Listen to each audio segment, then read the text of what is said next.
Welcome to this complete C Sharp tutorial.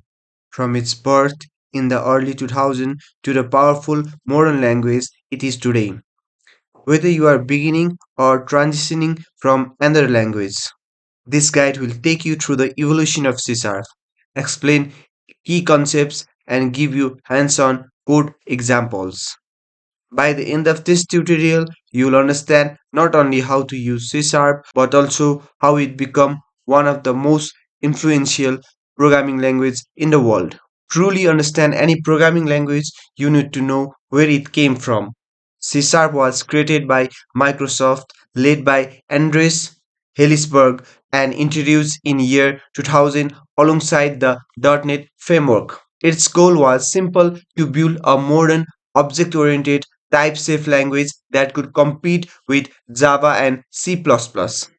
C Sharp has grown from a simple OOP language in 2002 into a powerful and modern tool, adding helpful features like generics, link queue, async, await, pattern matching, recurse, and primary constructors to make coding easier and more enjoyable.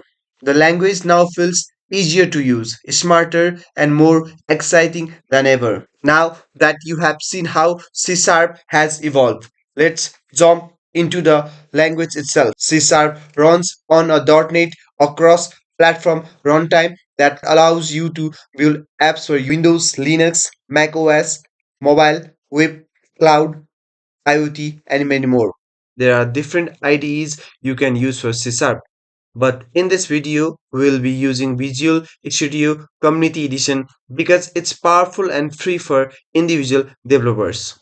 To get it, open your browser and search for Visual Studio or go to official Microsoft Visual Studio download page. On the Microsoft site, you will see options like Community, Professional, and Enterprise. Click Free Download under Community Editions to start the download. Once the download finishes, open the folder and double-click the installer file. This will launch the Visual Studio installer. You may need to allow permissions and accept the license terms before moving on. After the installer prepares, you will see the workload options.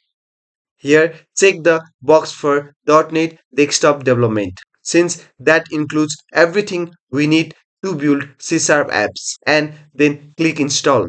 The installer will download and set up Visual Studio with the tools you need. This may take some time depending on your internet speed. Once it's done, you are ready to launch Visual Studio and start coding. Now, when you open Visual Studio, this is the screen you will see. There are different options available. The top option is to clone a repository from different source. The second option is to open an existing project. The third option is to open a local folder. The last option is to create a new project, which is what we are going to do. Now click on create a new project. Next, you will see different options. Here we select C Sharp first, then Windows, and on the third step, select console. Once this option is selected, you will see two choices. We will select the second one and click next. Now, this is the window where we name our project. I will give the project name my first project. After that, we will set the location of the project and make sure the checkbox place solution and project in the same directory is selected. Then click on the create button. This will create your very first project. Congratulations, you have made it. You will see this screen when the solution is successfully created.